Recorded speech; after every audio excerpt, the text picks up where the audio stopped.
First time I saw you, I knew all the time.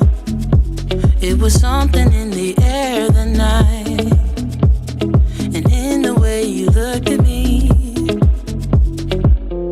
I get nervous when you get close and my heart fills up with butterflies, and then you leave me speechless. My world turned upside down. Just say that you won't go and break my heart. Break my heart, don't break it now. Remember, it's the only one I've got. The one I've got. Don't break my heart. Don't break my heart. Don't break my heart. Don't break my heart.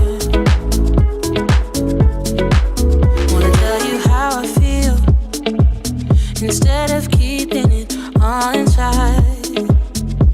So hard with you, I don't know why. Believe me, boy, I've tried. When you're near me, my heart fills up with butterflies, and then you leave me speechless. My world turned upside down. Say that you won't go and break my heart. Break my heart, don't break it now. Remember, it's the only one I've got. The one I've got. Don't break my heart. Don't break my heart. Don't break my heart. Don't break my heart.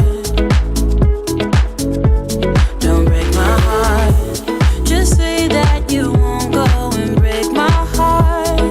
Break my heart. Don't break my heart. Remember, it's the only one I've got. The one I've got. Don't break my heart. Just say that you won't go and break my heart. Break my heart. Don't break it now. Remember, it's the only one I've got.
Just like a movie flashing through my eyes. All that we had, all that we did, and still I wonder why. The prison's haunting me, and even after all this time, I feel her body next to mine, yeah. Goodbye, my love. All you told me back when last time. Goodbye, my love. Wishing you. Welcome to the only show bringing cops and the community together for some real talk and some real listening. This is uncut. This is uncensored. This is Black and Blue Live. Hey, ladies and gentlemen, how you doing? Welcome to Black and Blue Live. I am your host, Dale. I'm sure you guys all know that. I appreciate everybody for coming on and spending some time with us. We're going to have some fun today. Today's going to be a little bit different because, you know, my normal co-host, Elizabeth, is not here with us today. So, filling in. He's done this before with us. Everybody, let's welcome in the incomparable Ben Kelso. All right. What's going on, my man? Here. Yes, hey, how you happy feeling? To be here, brother.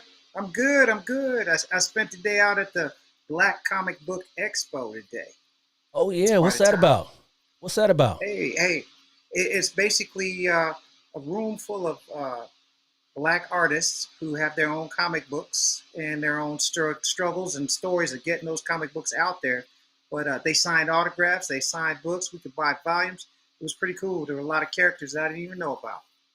Nice. Down there in San Diego, in beautiful San Diego, man. I wish I would have known about that. Yeah. I would have had to reschedule this show, but it's all good. We could have done that. We could have done it live from down there, but it's all good, man. Hey, I appreciate you. Yeah, I appreciate you bought coming the on and whole filling in. volume of Agents of Soul today. That's what Agents this hat of Soul represents.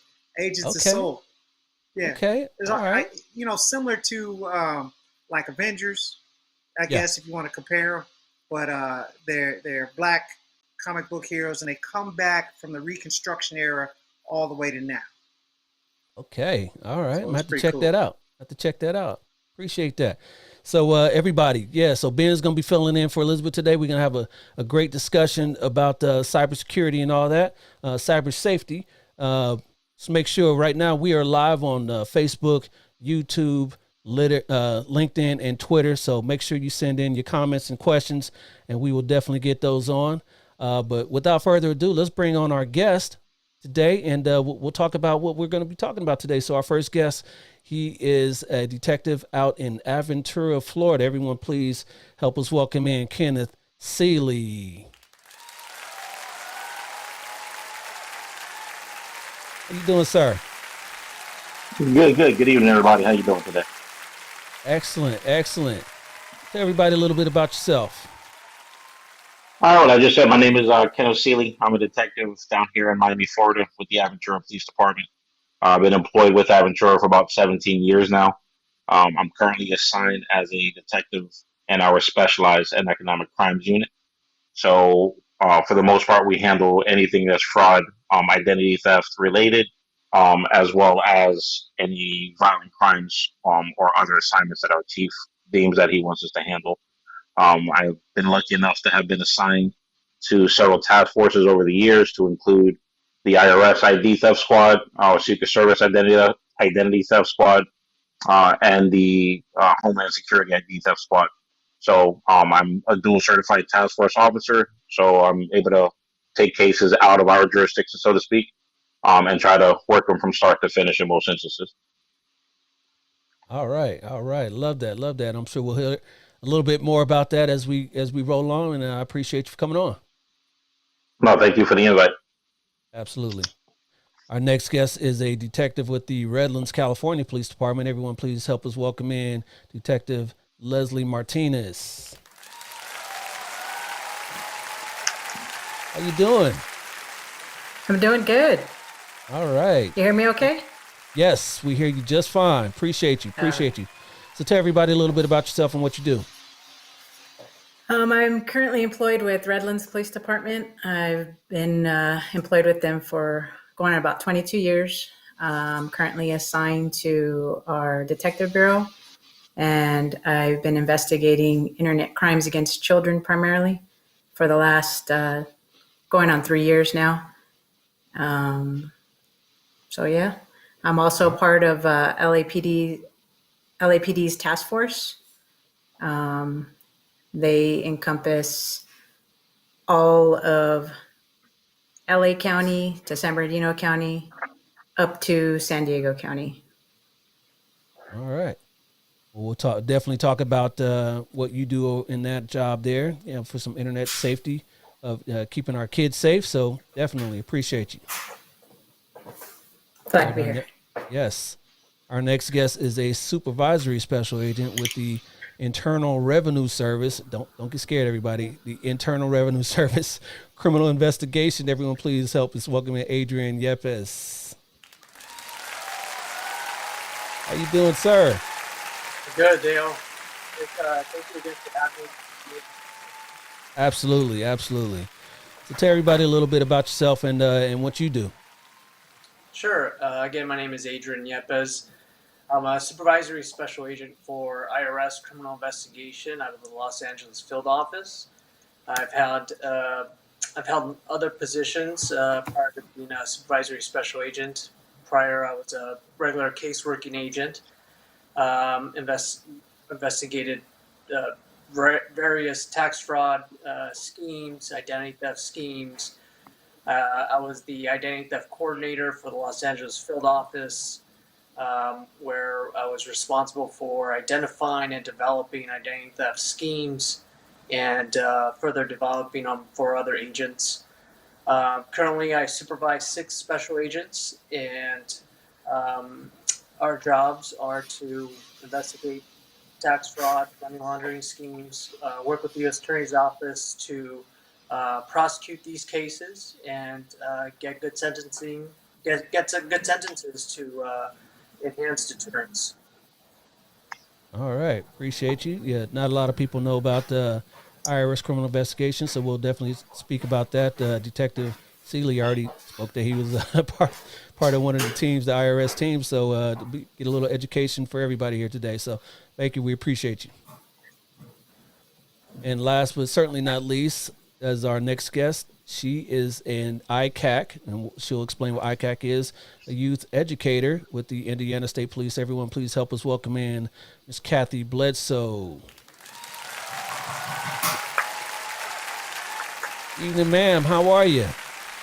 Hi, thanks for inviting me. I'm very honored. Absolutely, absolutely. So tell everybody a little bit about yourself and what you do. Okay. I am the Indiana ICAC youth educator for all of Northern Indiana. ICAC stands for Internet Crimes Against Children Task Force. I am civilian member of the task force. Prior to coming or being recruited to join the task force, I was a computer teacher, of all things, in Okay. schools, and I've taught in public schools, private schools. I'm also was a licensed probation officer because I taught in juvenile probation and detention. And I've been with the state police for 6 years.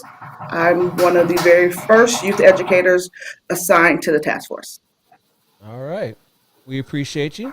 And you're out there in Thank you. Indiana, so we can definitely talk about what's going on out there in Indiana today. And Oh, yeah. yeah, absolutely. And talk about ICAC.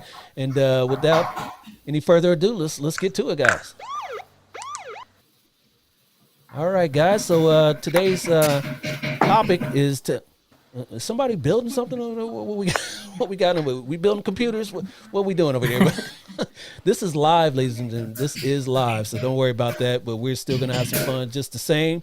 We're gonna talk about internet safety. We're gonna talk about internet crimes against children. We're gonna talk about fraud schemes. We're gonna talk about all that sort of stuff. So let's start with you guys telling us what sort of internet schemes are there out there today? We can start with you, Detective Seeley. What sort of schemes are there out there that we all need to be watching out for? I mean, pretty much you're looking at the entire gamut at this point. The large uptick in cryptocurrency schemes, um, romance schemes, what we call spoofing, which is basically taking over a person's bank account, you utilizing like a text message type of scheme. I'm sure a lot of people have gotten text messages on their phone saying, your Wells Fargo account, we want to verify a charge. Then you look at it, you're like, I don't even have Wells Fargo Bank.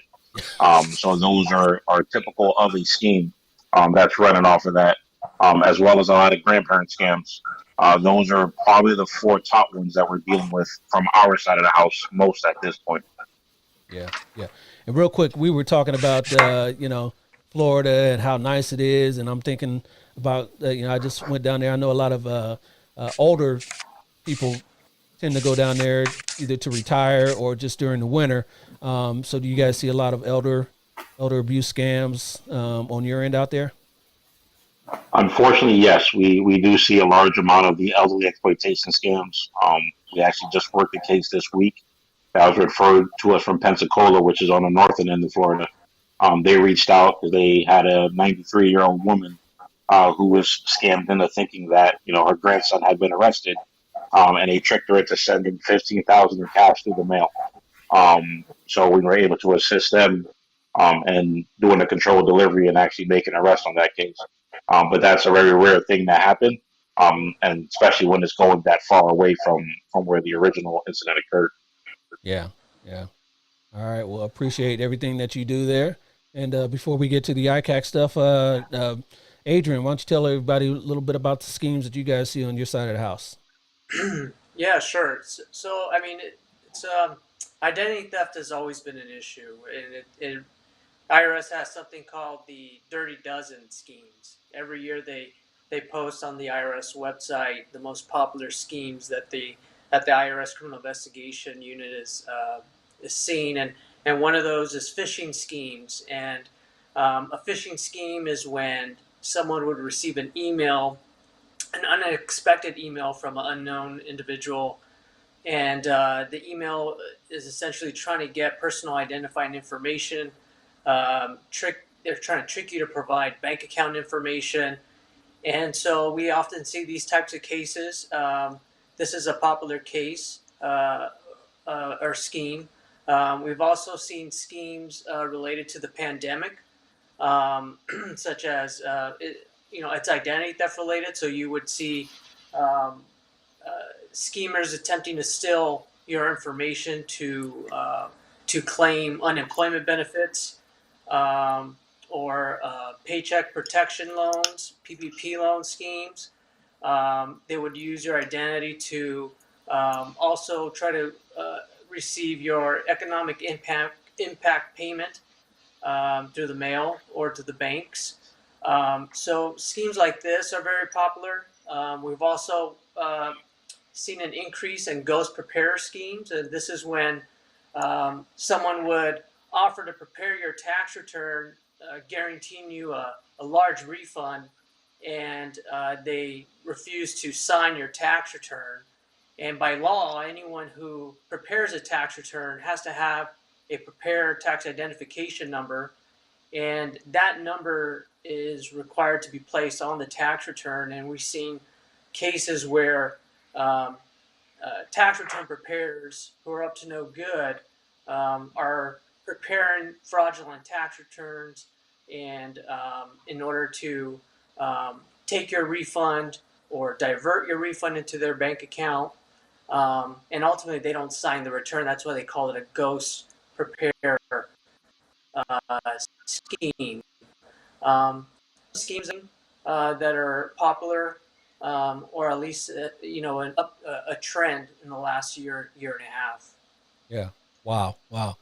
There's a whole bunch of them out there. It sounds like so. Yeah, we'll definitely talk about that and how to keep your money in your pocket and not send it to somebody else's pocket. Definitely, definitely. And let's talk about the child protection stuff that's going on, or predator stuff that's going on. Leslie and Kathy, tell us a little about the schemes that are going on out there to try to entice our kids. So, Internet Crimes Against Children, or ICAC, ever since, even prior to, but especially since COVID, we have everybody doing the online school, kids having access to computers and cell phones and things of that sort. Electronic service providers are supposed to monitor their websites for bullying, and what we refer to previously as child porn, we now refer to it as child sexual abuse material, or CSAM. So oftentimes these predators will slip into kids' DMs from various websites and act as a friend to these kids and or teenagers. Um, but the internet is can be a very ugly place if it's not monitored. And when I say monitored, I mean, parents have got to put parental controls on their kids' devices and really know what their kids are doing online. I've most of my investigations, I oftentimes hear parents saying, I don't know electronics, I don't know what my kids do. Then really, your kids shouldn't have any electronic devices because kids are smarter than most of their parents at a very young age. But if we're not going to have some sort of control of their online experience, then we're basically setting good kids up to fail every single time. Yep. What's your take on that, Kathy? Well, I know my point of view is not from, I'm civilian, so usually I talk to the kids. I'm in the faces of the kids and I talk to the adults. We provide presentations, educational presentations around the state. Um, I know one of the biggest things that frustrates me is when a parent tells me that they are afraid to make their kids angry by talking to them about what they're doing online or to violate their privacy. Um, Now, as a former computer teacher, I know that the digital device that we are giving these kids is a computer. And each piece of software comes with a legal and binding contract called the Terms of Service. Now, I have a 25-year-old and a 14-year-old, and my 14-year-old is not allowed to agree to any kind of legal contract without my permission. And if he does, I'm still legally and financially responsible for his actions. So one of my big frustrations is when parents say I'm too old to learn this stuff or the kids know more than me. The kids don't know more than you. Period. They know what they know and they have more time to learn the app or the game or whatever, which makes it easier for predators to get to them because they're just out there exploring. And if we're not there with them, the predators see this kid alone. It's like sending your kid out to the mall by themselves, and you think because they have a credit card, they know money better than you. That's about the way I compare it. They don't know anything more than we do. We need to step in. We are legally and financially responsible. And one of the things I'm seeing or I'm getting from a lot of kids is there's been an increase in people they know and family members meeting them online and doing the same stuff and recruiting them and grooming them the same way online that they were doing in the public or in the real world, which means that whole families are now getting groomed both in the real world or online. And parents are still saying, I don't know what to do. Be a parent. Be a parent. I That think I part right think the there. internet. I think the internet. It's not going away. This is, you Mm-mm. know, this is the future of law enforcement policing, and I think, you know, back when I was a young child, I think my parents' biggest fear was, somebody actually physically kidnapping me from a mall or, walking, Right. riding, playing out in the streets and stuff like that. Those same concerns are on the internet. These predators are Yep. convincing kids to meet them, to have sexual relations. So our kids, unfortunately, are getting desensitized to, before we wouldn't let our kids watch PG-13 movies, rated R movies till they reached a certain age.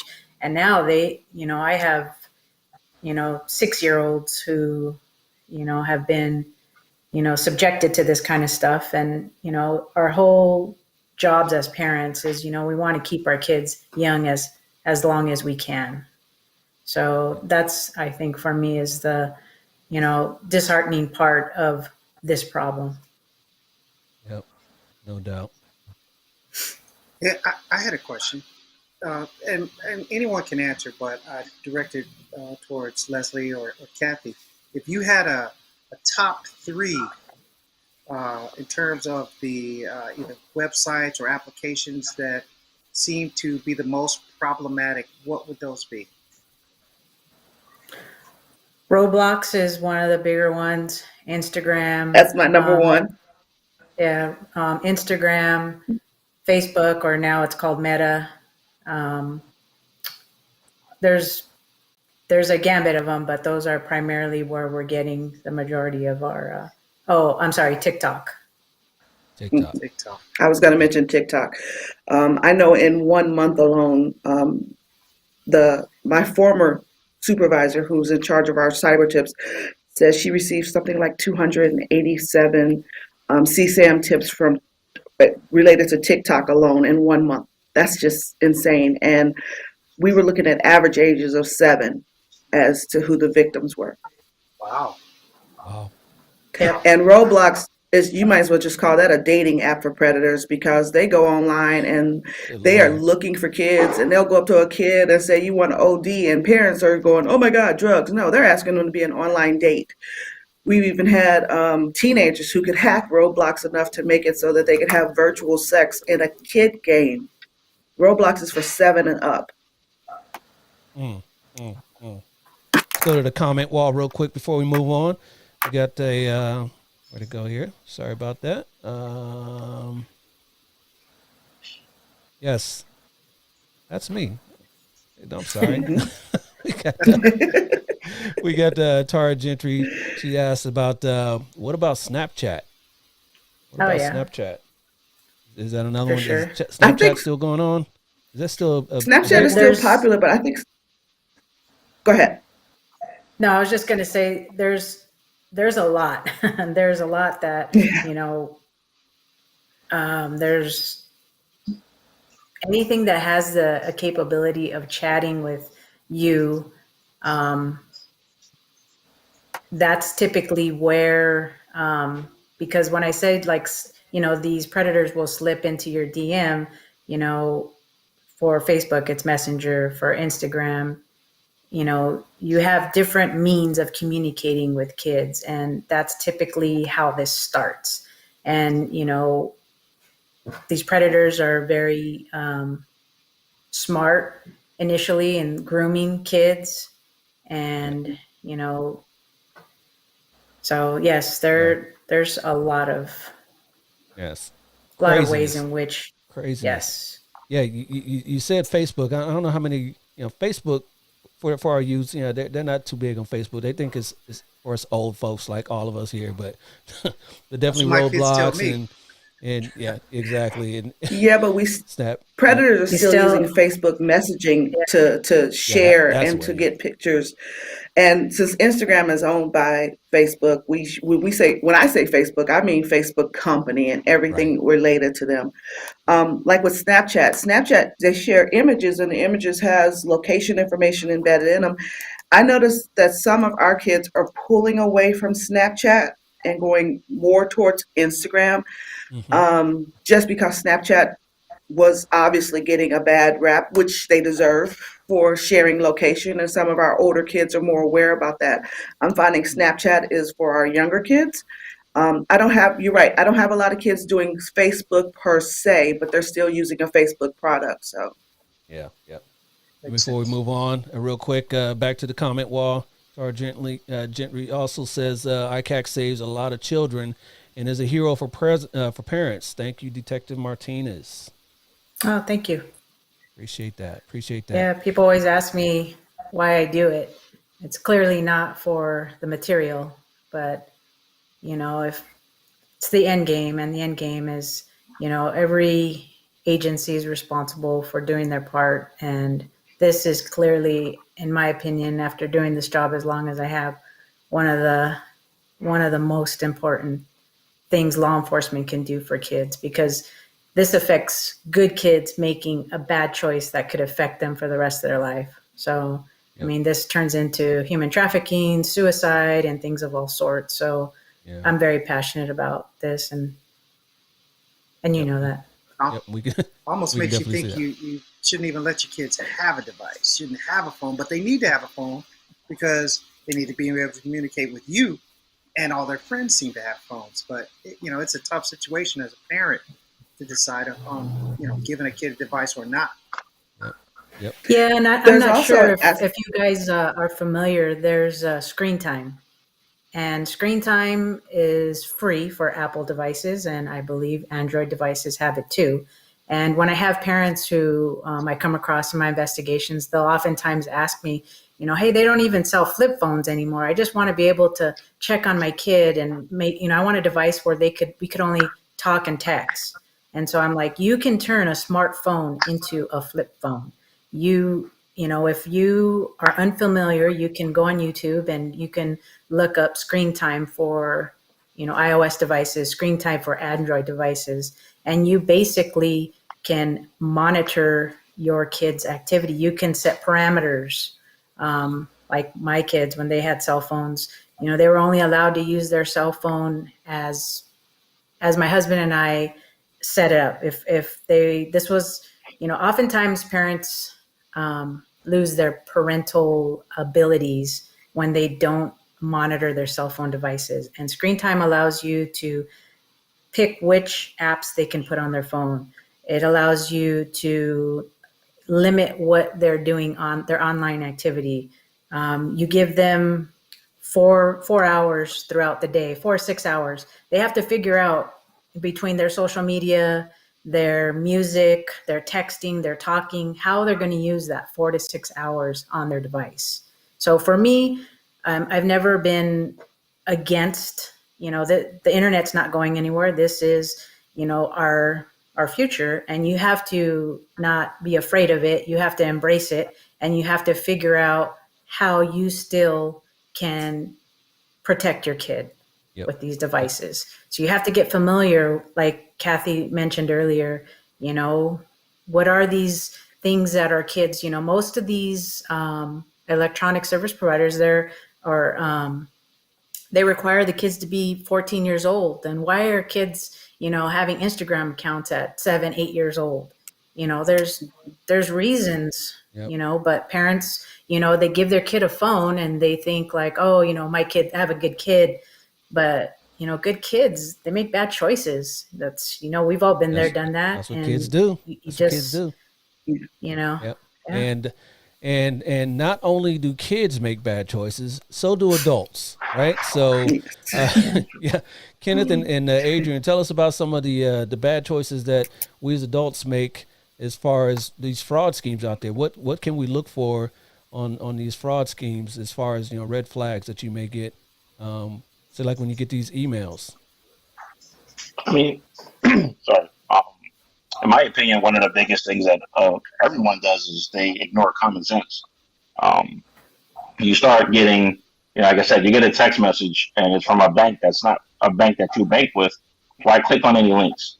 Why be curious about it and figure out what's going on with it? Delete it. It's not your bank. Same thing with, uh, a lot of people don't realize when you go to Google and you punch in, let's say, whatever crypto currency platform you deal with, those first couple of lines that pop up, those are not the websites. Those are advertisements. If you look right next to it, it says AD right next to it. It's an ad. What happens is our criminals will turn around and they'll make a website that's very close to your crypto platform. They will pay some money to have Google put it up at the top of the ad line. And then when you Google it and you think it's your website, you just click on that. Now you're going to one of their platforms.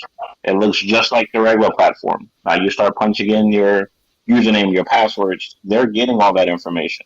So by the time you realize what's going on, they're simultaneously going in your account and transferring your crypto.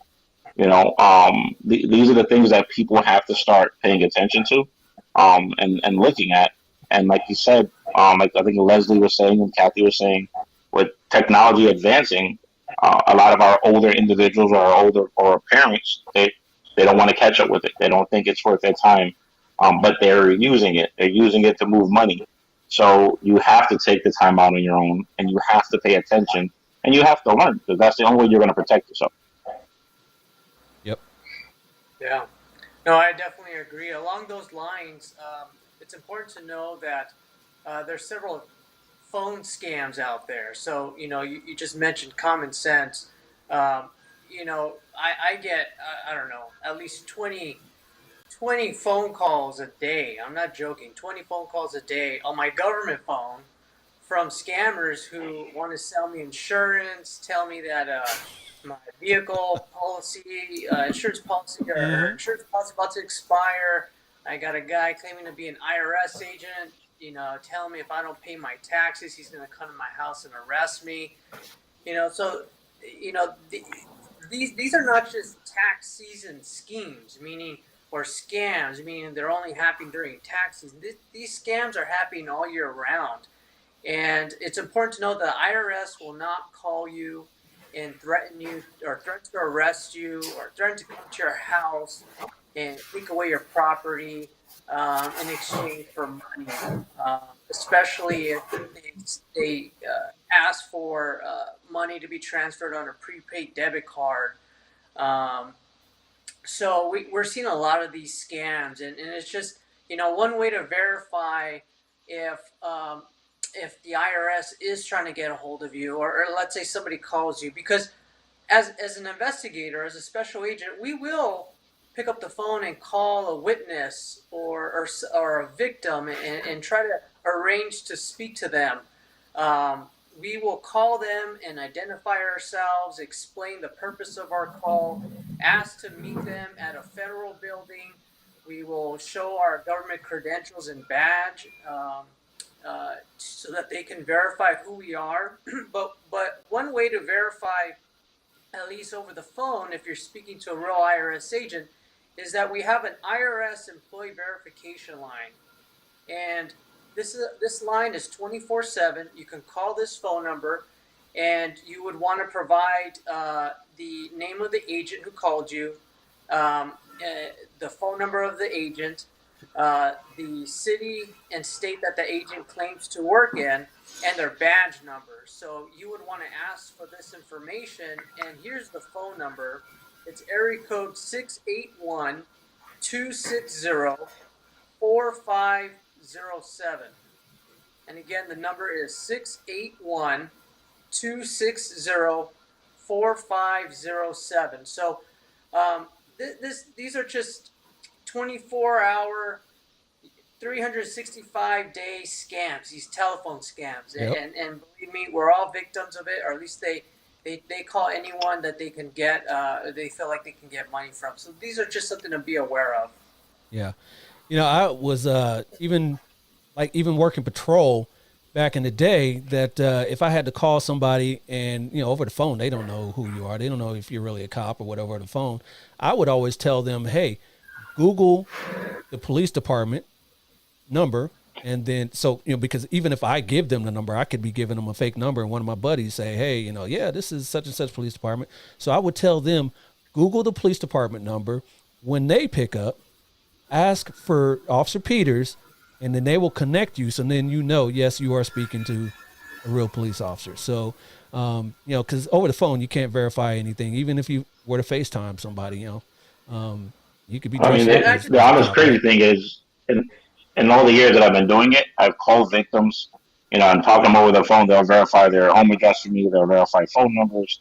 They'll verify their date of birth, and they'll even verify the last four of their social. But the minute I ask them to verify their email address, then they get really defensive, because now they're worried about junk email. So, and I mean, you're sitting there like, you just gave me everything else, and you're worried about an email address. So that's why I say people have to really, stop and think before, you verify, you give information. And kind of like Dale said, I'd much rather you call the PD, verify who I am, and then call me back, or set an appointment to come and meet me in person. I much rather be in that way, as opposed to you giving everything up over the phone, because you never know.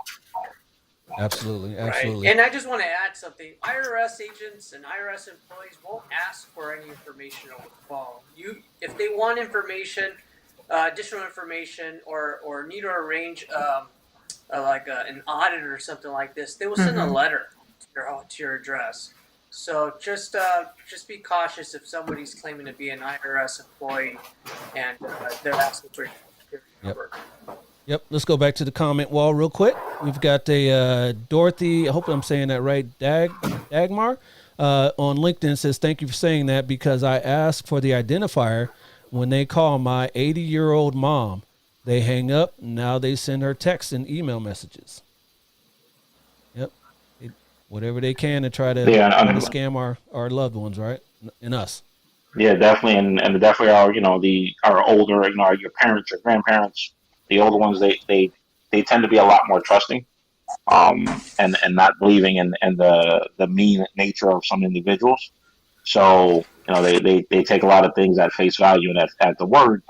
And once they do send the money out, they become embarrassed when they realize that they've been scammed. And a lot of times they don't tell the relatives, they don't tell family members, they don't want to make a police report because they don't want anybody to know, that they were tricked.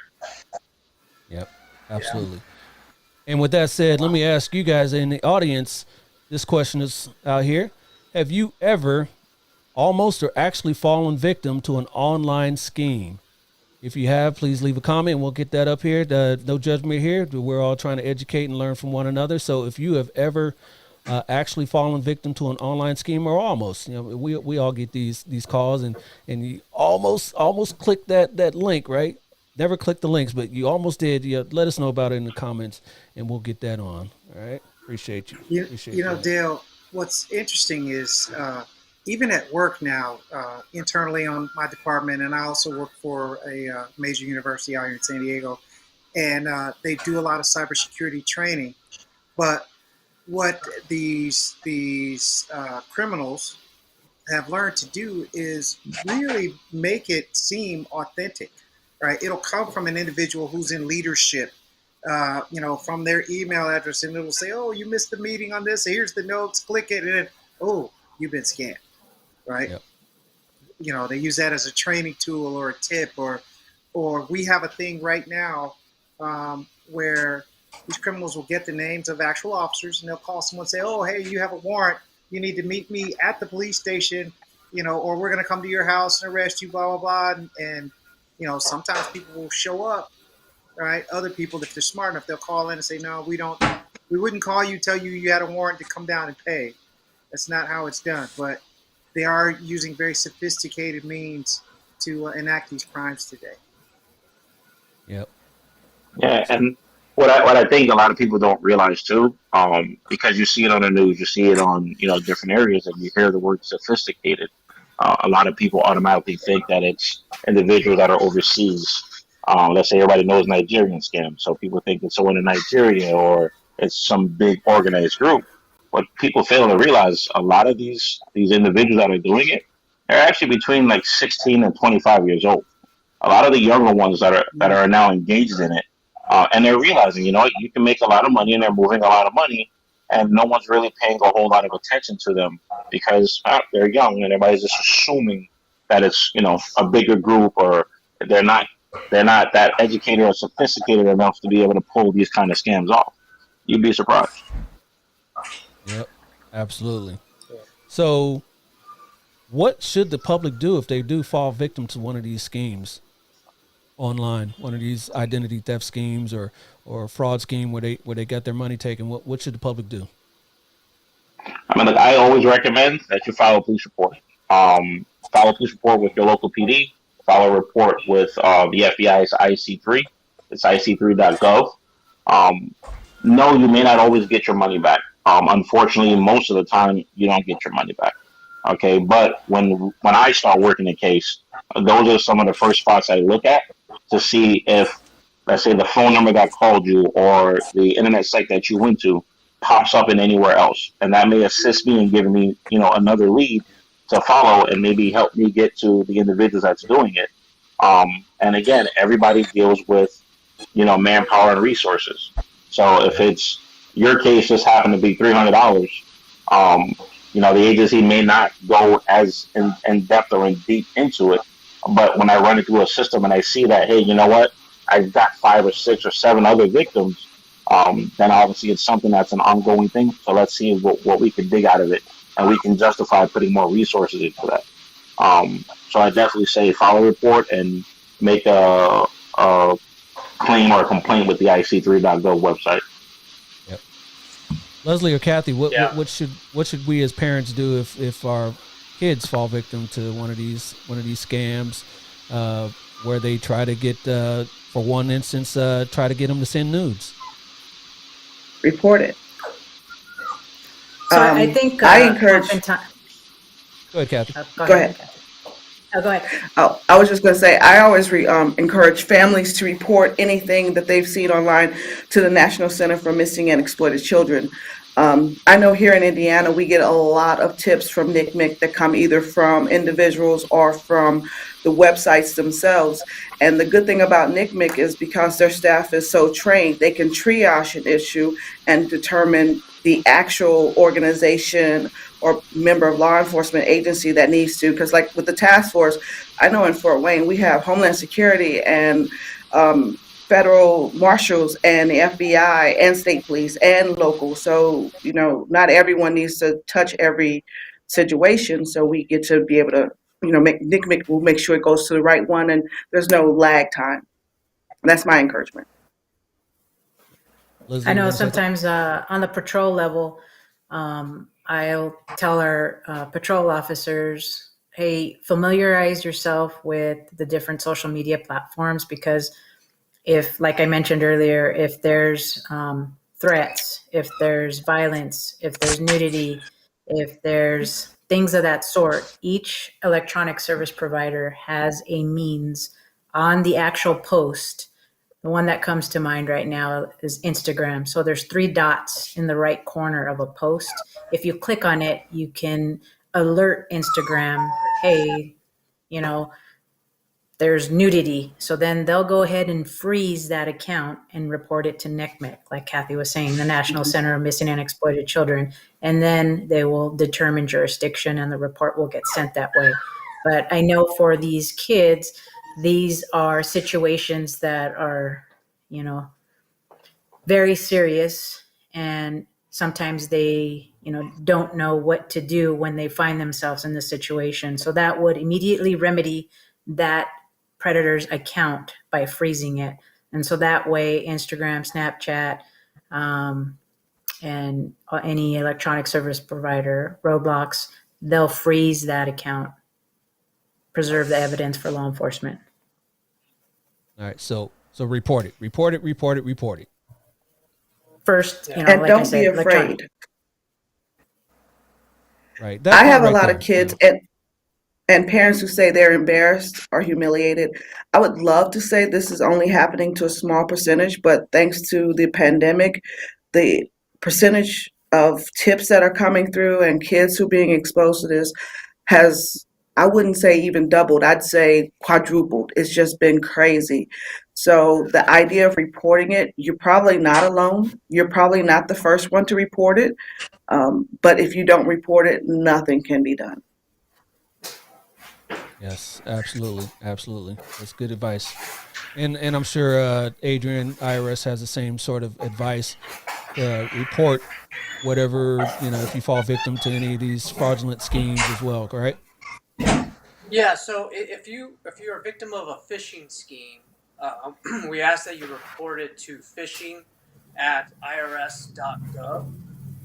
If you're a victim of an identity theft scheme, your social security number has been stolen, and you find that a tax return has been filed using your information, we ask that you file identity theft affidavit. That could be from the IRS.gov website. And by doing so, you're notifying the IRS that you're a victim of identity theft. They would then issue an identity theft protection PIN.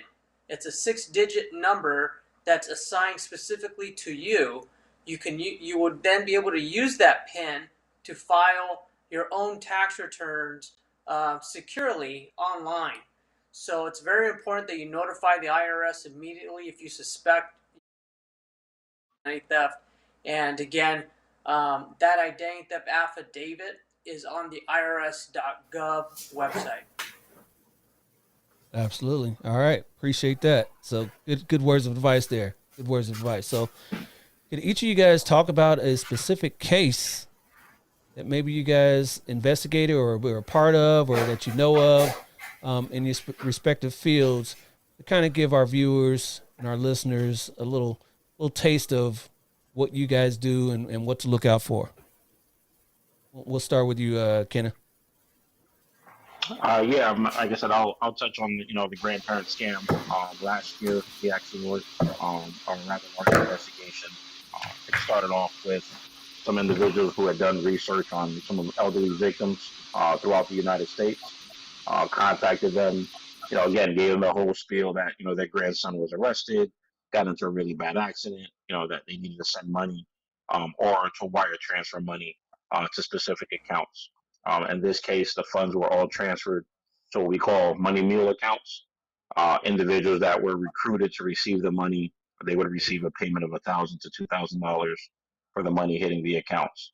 All the wire transfers were between 12,000 all the way up to 101,000 total from one victim, and just several different transfers. We were able to identify the recruiter using social media. We were able to identify all the money mules. In this case, it was 7 of them in total. And then, with the assistance of several other agencies in our area, we were able to successfully execute arrest and search warrants simultaneously on the same day in both Miami-Dade and Broward County, taking all the subjects into custody. Um, we were able to identify just over $500,000 in loss to victims in about 8 different states. And to date, we've been able to, through restitution, recover just over 50% of the loss. And again, as I said, unfortunately, in a lot of these cases, most of the time, no money is recovered at all. But to hit the point that I was saying earlier, all the subjects from this investigation, the youngest was 19 and the oldest was 26. So it was not a major, large, overseas or big sophisticated group. It was a group of younger adults who had learned or heard about the scam, started researching how to work it, and then decided to get together on their own and run that scam. And but it, in a period of about 7.5 to 8 months, they managed to pocket almost $500,000, or just over $500,000. Wow. Wow. Yeah. Good work if you can get it, but eventually it comes back to get you. You know what? I've noticed, working those sort of cases as well, that they find that more attractive, work these financial schemes, because you get less exposure than saying, dope crimes, running dope or whatever. Because, typically ID thieves don't shoot each other and all that sort of stuff. I beg to differ on that, unfortunately.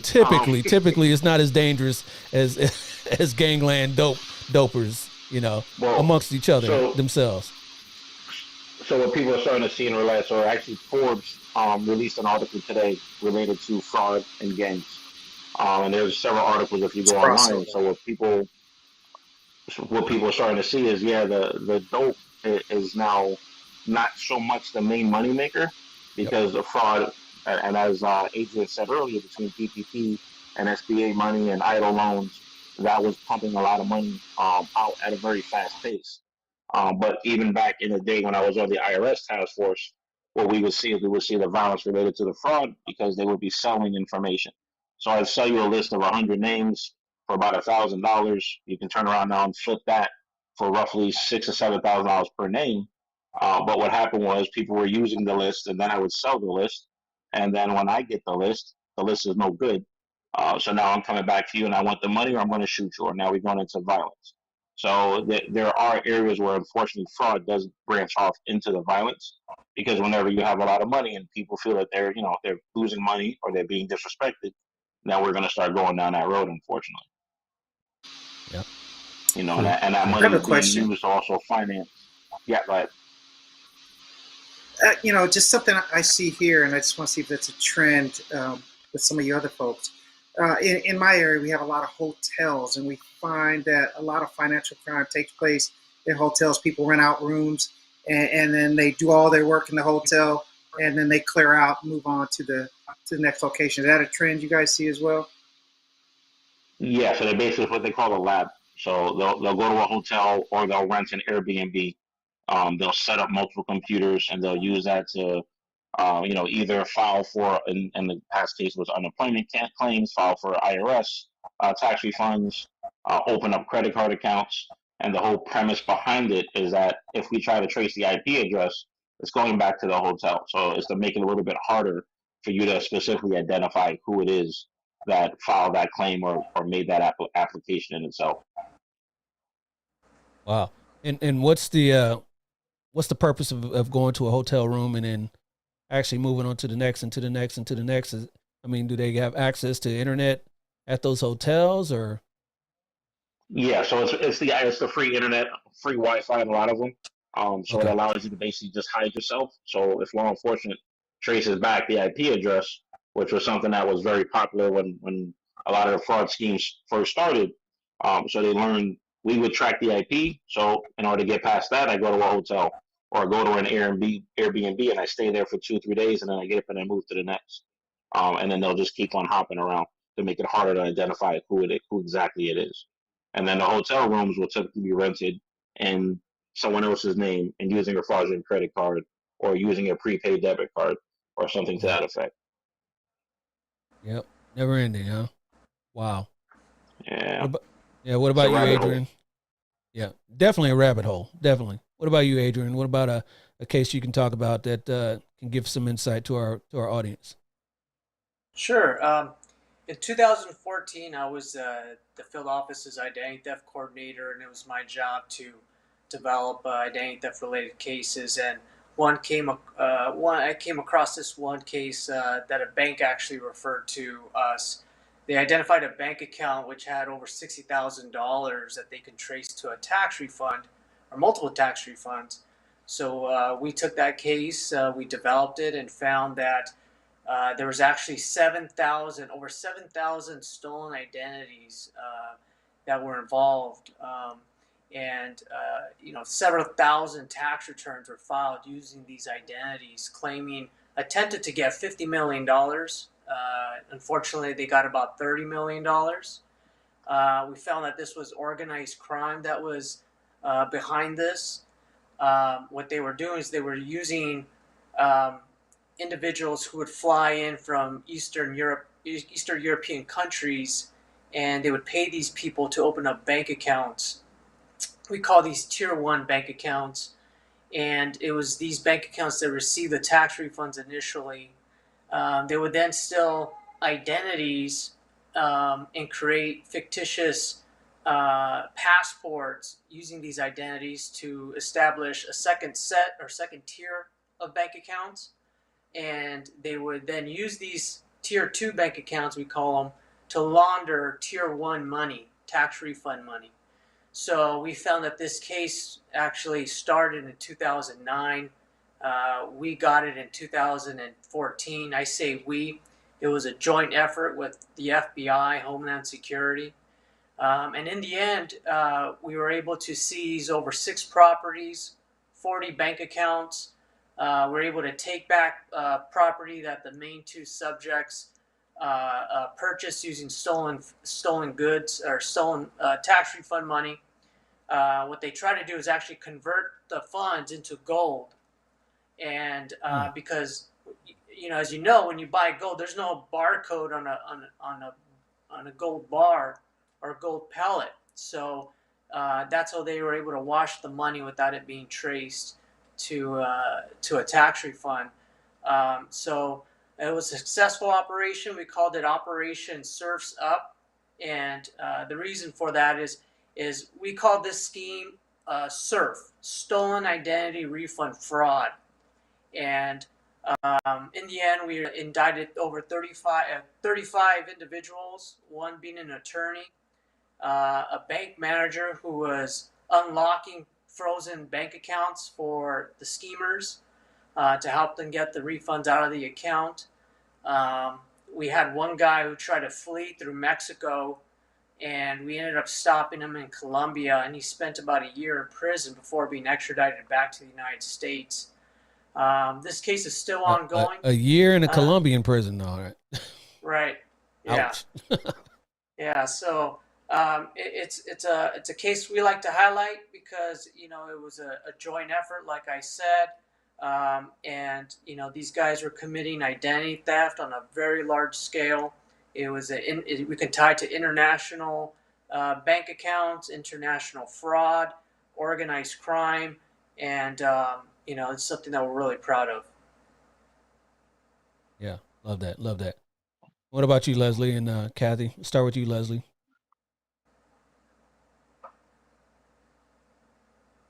Oh, are you muted there? Let's see. I'm There you go. sorry. You were muted. Go ahead. You were muted. Go ahead. Sorry about that.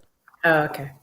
Um, no, what I said is typically The reports that come from the task force come in as cyber tips, and once we get the cyber tips, we have to work them up, and eventually takes us to a house. We identify the account holder and do an investigation. And after our investigation, these individuals are taken into custody. So it's a lengthy process. About as far as like a specific one, I mean, my whole thing is I want to make sure that people do understand that law enforcement are actively working these investigations, Yes. and people are going to jail. So Yep. Can you talk about when kids, at least here in California, when they sext each other? What does that mean as far as us and law enforcement?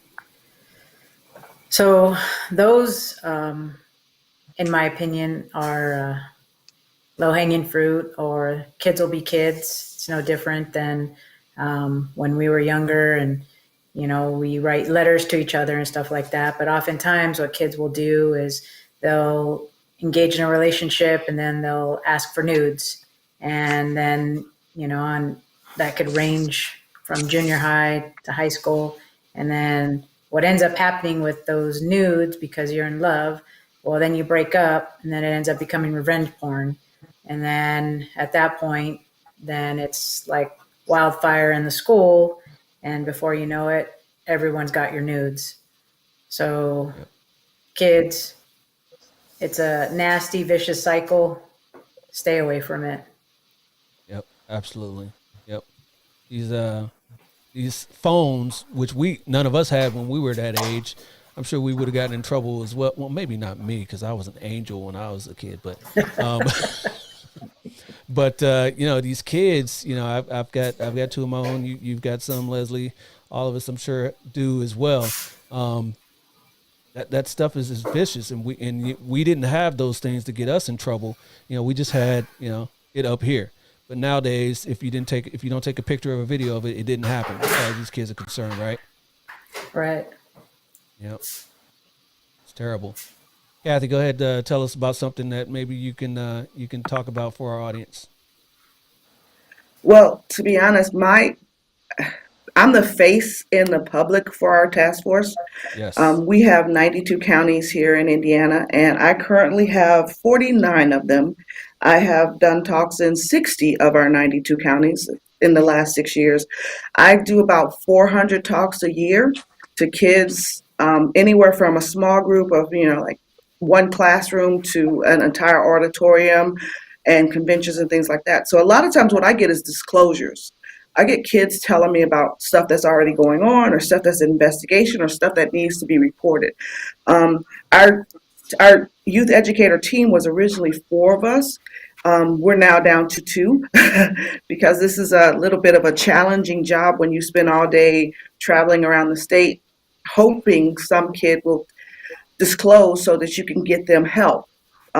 So I've had everything from, I had a young girl, eighth grade, who was at a school that I was a speaker at, who met someone on a social media app, shared news with it. He turned out to be a 20-something-year-old man who had made arrangements to give her away to some people he met in a game site, and he picked her up in Indiana and took her to Ohio. She was very lucky. Our FBI got her back within about a week. I recently had a 16-year-old boy's family contact me because someone had stolen his account, or cloned his account, and was getting nudes from other kids. And everyone thought it was him. So he's being bullied and harassed at school for something he's not even doing. I had a mother come and disclose to me that her 4-year-old had made nude videos because a 15-year-old cousin told her that would make her a TikTok star. So what I get Mm. is what the families are dealing with, and usually what's happened is, I take my little report and I pass it on up the food chain, or I give them information on who to contact. But Yeah, I just did a quick scan, and I know for a fact in like the last 4 weeks, there's been at least 8 arrests related to CSAM of predators here in Indiana. And let's see, we've had a police officer and a 911 operator and a university professor and some guy who thought sharing it on Snapchat made perfect sense to him. So this is an Yeah. ongoing problem. We're fighting it every day. Our captain decided 6 years ago that our ICAC task force was just reactive. So he came up with the youth educator program so we could try to be proactive. And I will say one of the things that I like is like when I go to a high school and someone comes to me and says, well, I was about to do X, Y, and Z, but after Mm. hearing your talk, I'm thinking about it. So if nothing else, if I can get one kid every time I do of the 400 talks to listen to me, then we'll make a difference. Not a huge one, because I'm not dealing with the predators. I'm only dealing with the victims. But the goal is to But stop them from volunteering to be victimized. yes, important work that you're doing. Really important work. I appreciate you, Kathy. I wish I had you here in our jurisdiction. Thank you. It's, Yes. yes, Thank you. Can we poach you? it's an Can we? important component, believe it or not. It's not the reactive. It's the preventative, and we need that's a component that's needed. Yes, it is. It is. Yeah. Yes, thank you, Kathy. Yep. Thank you, All right, guys. guys. We appreciate everything that you've done here, but we are not done. We got a little game for you guys here to play. So let me get this set up. Ben, are you still there? There you go. Still Okay, here. I thought you were frozen there. So let me get this game set up here, and we will. Uh, okay, you guys ready for this? Let's do this. This game here is called Timely Game Night. Timely Game Night. What's going to happen here is, well, first of all, we're going to play this game for a lovely prize here. We should. Oh, Adrian, you got a cat there that wants to play the Yeah, game, I thought I huh? heard one. Sorry You about got a that. cat I that wants kicked to play the everyone game, out of right? the house Okay. except All for right. the cat. All right, you guys are gonna play for this lovely black and blue T-shirt here, and ladies and gentlemen, hey, if you guys want your own black and blue T-shirt, go to the website, and as you see right there on the website, blackandblue.us. As you can see right there, blackandblue.us. We got Elizabeth right there, Dawn on the cover there. If you go to the merch store on that, and you will see that tab there, you can click that, and it'll take you to the merch store, and you can see all the wonderful things we got there. You saw the shirt there. We got some long sleeves. We got some hoodies. We got tanks. We got different designs. We've got jackets. We've got hats and beanies and all sorts of things. So make sure you go to the website, blackandblue.us, and you can get your own T-shirt here that our guests here are going to try to play for today. And this game, timely game night, we're going to play fact or cap. I'm sure if you guys know the kids lingo today, cap means something that's fake. So when they say no cap, kids today mean that's it's real, it's 100, it's fact, right? So fact or cap. And what we're gonna do is Ben is gonna read some right a cap.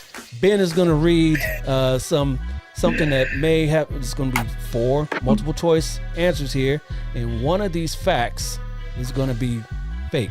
So you are going to pick out the fake. And the one of you that has the most points here at the end will be the winner. Your name will be your buzzer. Wait until Ben reads all 4 of the choices and just yell out your name, and you will get the choice to try to pick. If you are wrong, then you are locked out of that question, and somebody else will get a chance to answer. So you guys ready? Let's do this. All right, here we go. Fact or cap. Here we go. Find the fake. Here we go. Your first one there, Ben, is Aventura, Florida. Some facts about it. Go ahead there, Ben. Aventura, Florida. Okay. So was it incorporated in 1995? You read that Was the median? Go ahead. Go ahead. Was the median household income $62,882 annually? Aventura means adventure in Spanish. And one more. Notable people from the city include Barack Obama. Factor Cap. Kenneth. Go ahead, Kenneth. Kenneth. It's going to be D is Cap. D is Cap, right? Yes, yes. Barack is not from Aventura. Where's he from, Ben? From Chicago. Yes, he is from That's right. Chicago. All right, so we got From one Chicago. By Way of Hawaii. By way of Hawaii, yes. So one for Kenneth. It's that simple. It's that simple. We're getting through this. Your next category is what? Redlands, California. Uh-oh. Come on now. We got to throw you guys some. Right. All right. Okay. Former NFL football coach Bill Belichick graduated from Redlands High School. B. City is named after red-headed twin sisters. C. Geoinfo Systems Company ESRI is headquartered in the city. And D. Once known as the Naval Orange Factor Cat. Which one? B. Is that Leslie? Yes, B. Yes, it is. It is not named after redheaded twin sisters.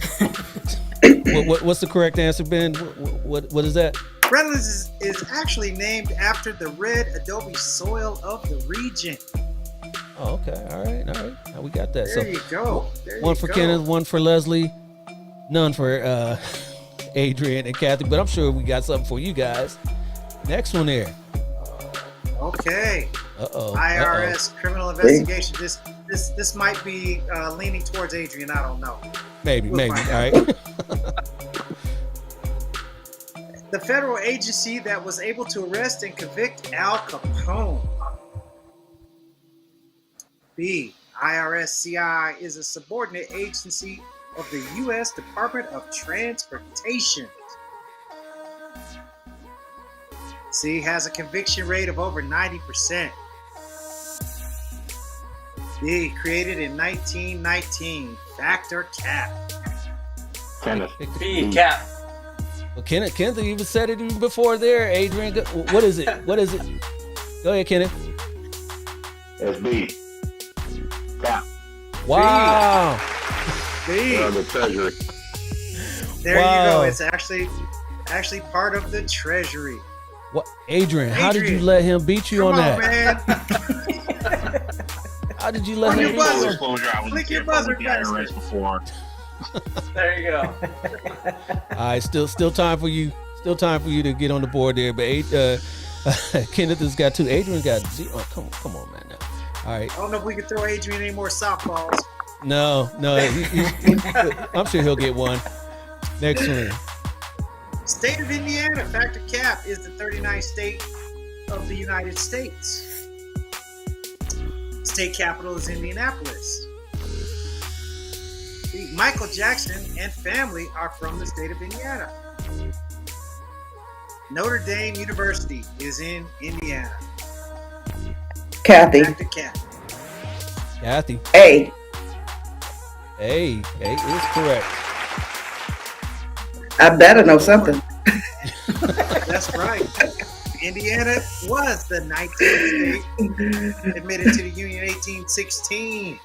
Yes, the 19th state, not the 39th. All right. How about this one? This open to everybody here. Spider-Man, No Way Home. Okay. Spider-Man, No Way Home. 3 actors who have played Peter Parker Spider-Man all appeared. Aunt May died. If you guys didn't watch the movie yet, this is spoilers. Too bad. Yeah, it's gonna be bad. C. A botched Doctor Strange spell caused the multiverse madness of the movie. D. Among the Spider-Man villains to appear was Vulture. Factor Cap. D. Kenneth D.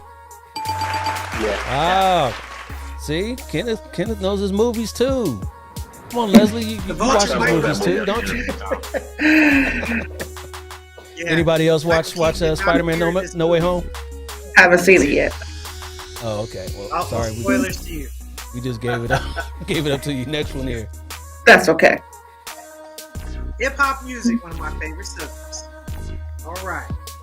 Kid and Play teamed up rock group Aerosmith on this song "Walk This Way." After Cat. Hip hop Kathy. originated in the South. Wait till we read them all. Okay. You just offended me. That's all. Well, let me finish the question. I'm offended. Go ahead. Hip hop originated in the South Bronx, New York. C. Jazzy Jeff and the Fresh Prince won the first Hip Hop Grammy Award in 1989. And D. Jay-Z is the first hip hop billionaire. Kathy, A. That's offensive. Kid and Play? That's right. No, It's no. not Kid and Play.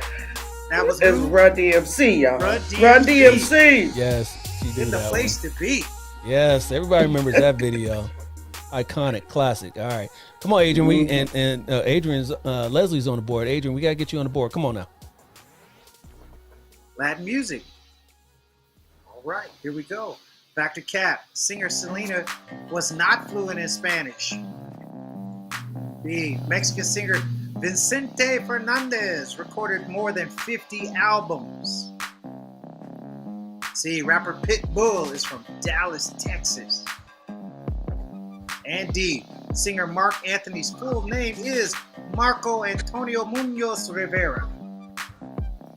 A Kenneth. is a cap. Hey, what was Hold that, on, Leslie? hold Was on. that you? Hey, Yeah, that's me. Final answer? A is a cap. She was fluent. she was not fluent in Spanish. She was not. What? She was not fluent. Oh my gosh. Kathy, Somebody C. else. Kenneth. Kathy, go ahead. Kathy. C. Isn't he from Florida? What? Yes. Pitbull is Pitbull. from Miami.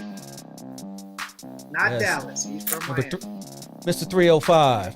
Yes. Selena was not fluent in Spanish. She just sung in Spanish and learned it over the way, but she did not. She grew up in Texas. She was My not bad. fluent in Spanish. Yeah.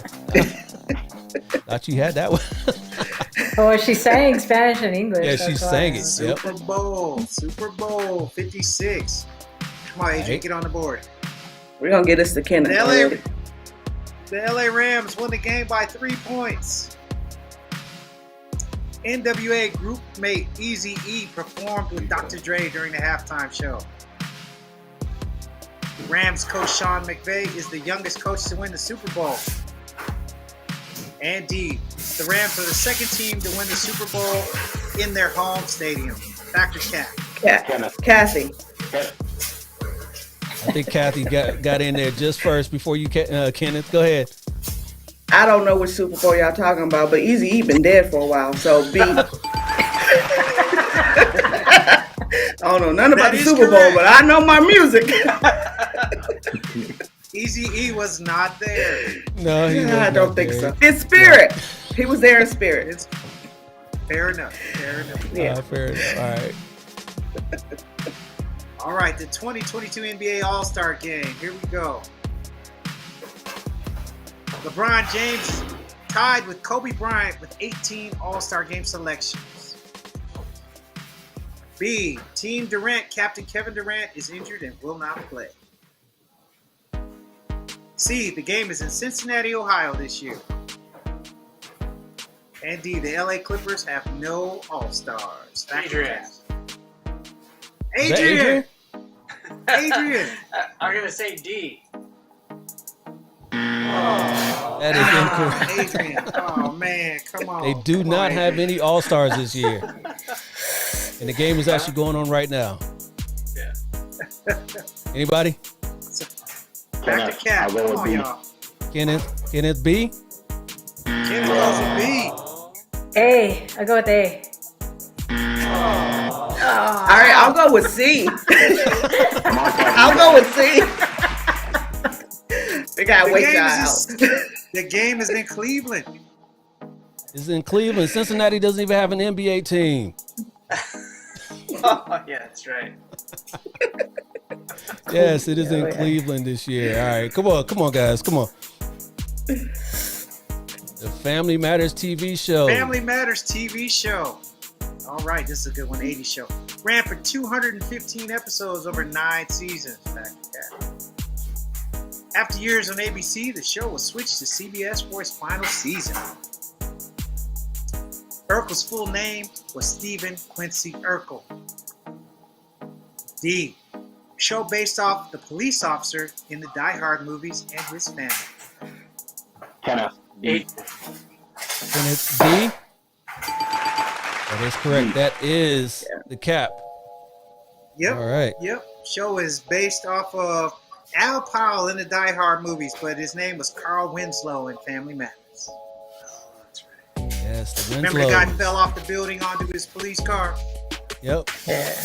What's the name of the building? You gotta see it every Nakatomi Plaza. Nagasaki Towers. Yes. Nakatomi Plaza. Nakatomi, yep. All right, come on, Adrian. internet. Let's get on the board. Let's get Here on the we go. board. Come on, Adrian. Come Come on. on, Adrian, get on the board. The There you internet. go, man. www stands for World Wide Web. Invented by Al Gore in 1974. IP address or Internet Protocol address is a series of numbers that identify a device on a network. D.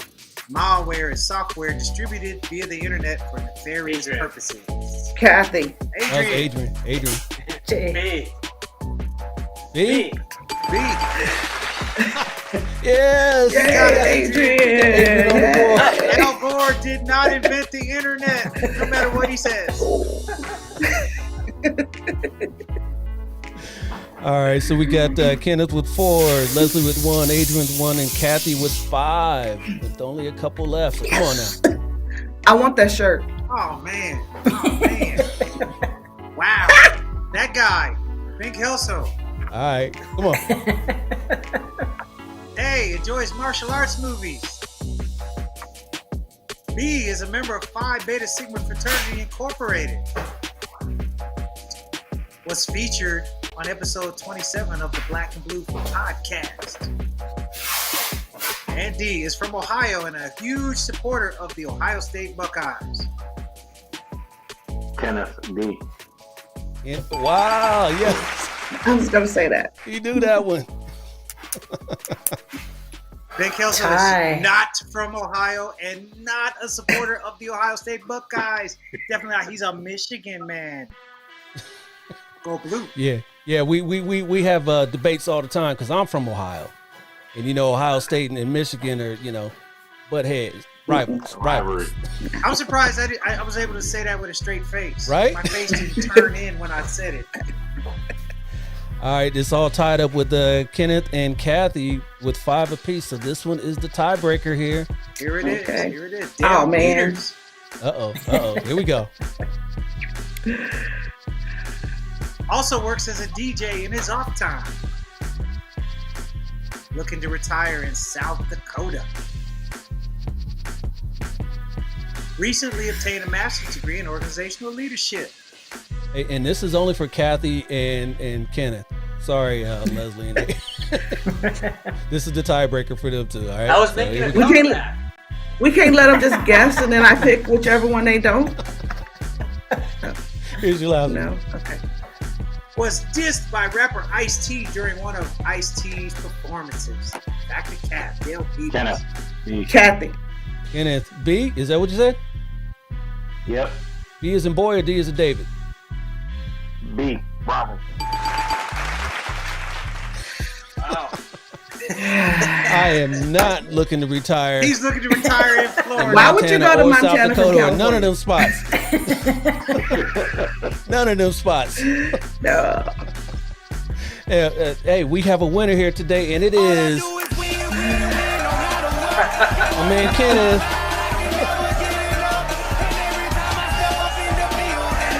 Everybody go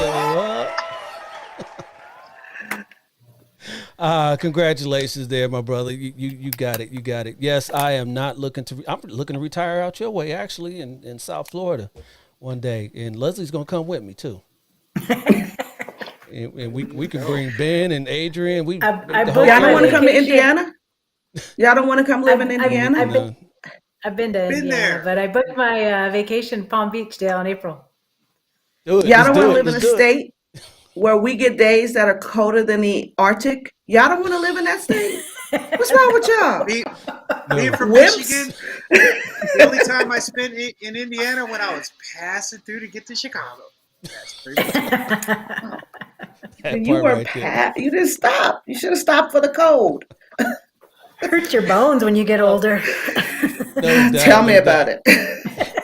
Hey guys, I really appreciate you guys coming on real quick. Why don't you give some parting words out to our guests, to our audience on the way out here? Kenneth, we'll start with you. Listen, on my end of it, most importantly, is I tell people all the time, you're the first line of defense for your own money and for your own personal information. Obviously, by the time it gets to us, yes, we will try to work the investigation. We will try to identify whoever it is that's victimizing you. But typically, your money is gone. Typically, your information is out there by that point. So you need to be the one that's keeping an eye on your stuff. You need to be the one that's using common sense. Don't just blindly click on links. Set up two-factor authentication on your accounts. Unfortunately, convenience is our enemy when it comes down to fraud and identity theft. We save our passwords on our browser, save our passwords on our phones. You lose your phone or someone SIM swaps your phone, they now have all your passwords. So just taking that extra couple of seconds to punch in your password can save you a lot of headache and a lot of lost money in the long run. So, but again, like I said, if you are ever victimized, please make the report on law enforcement. It does help us when we're trying to work these cases and investigate it to be able to tie it to other incidents and get other additional leads. Good words, good words, good words. Appreciate that. Appreciate you, Leslie. Parents, when your child's online, you got to make sure that you're installing parental controls on their devices, or just don't give them any electronic devices. Educate yourselves with the internet and the use of electronic devices to prevent your kids from being victims of some pretty nasty crimes. Yep, I agree, 100%. Hey, they don't have to have electronic devices. No? Hey, it's your money. They not paying for it. So hey, for real, for real. Adrian. Yes. I just want to say thank you, Dale, and thank you, Ben, for having me on. I just want to close with our mission, IRS Criminal Investigations mission. And our mission is to investigate potential criminal violations of the Internal Revenue Code so that we can foster confidence for the American people and deterrence. And I just want to remind everyone that IRS Criminal Investigation is the only federal law enforcement agency that can investigate and recommend prosecution of federal tax crimes. And again, thank you for having me on. Absolutely. Yeah, a lot of people don't know about that agency. They do a lot of good work, so we appreciate you. And Kathy, parting shot. I want to say something similar to what Kenneth said. Parents and kids, you are your first line of defense. You're your best protection. When I was a child, in order to pick up the phone, my mother and grandmother, they taught us how to use the phone. If you're going to give your child an electronic device and you're not going to spend some time teaching them how to use it, you're doing them a disservice and you're setting yourself up heartache. We need to spend some time talking to our kids. And here's the thing, a lot of parents are really active in a kid's real world of sports and cheer and band, but they're not active in their online world. We need to be just as active in their online world. If your kid's into TikTok, do a TikTok video with them. Predators are less likely to target kids with active parental support and their presence right there. So be in the world of your child to help them navigate it. And don't forget, the National Center for Missing and Exploited Children is 1-800-THE-LOSS or www.cybertipline.org. I'm a big fan of NCMEC, National Center for Missing and Exploited Children, because they offer so many free services, education, instruction, counseling. anything, you can start there. They even tell you how to look for and have taken down some of the inappropriate things that both kids and adults have already put out there that maybe they should backtrack on. All right, yeah, good words, good words. Except for the do a TikTok. I'm not about to, what are those all those dances? Go ahead. You doing this? Just go on and do a little dance. True. Yeah. My daughter keeps asking me to go with her, and I'm like, I don't think so. Do one in your do one with your badge and your gun, and nobody will bother her.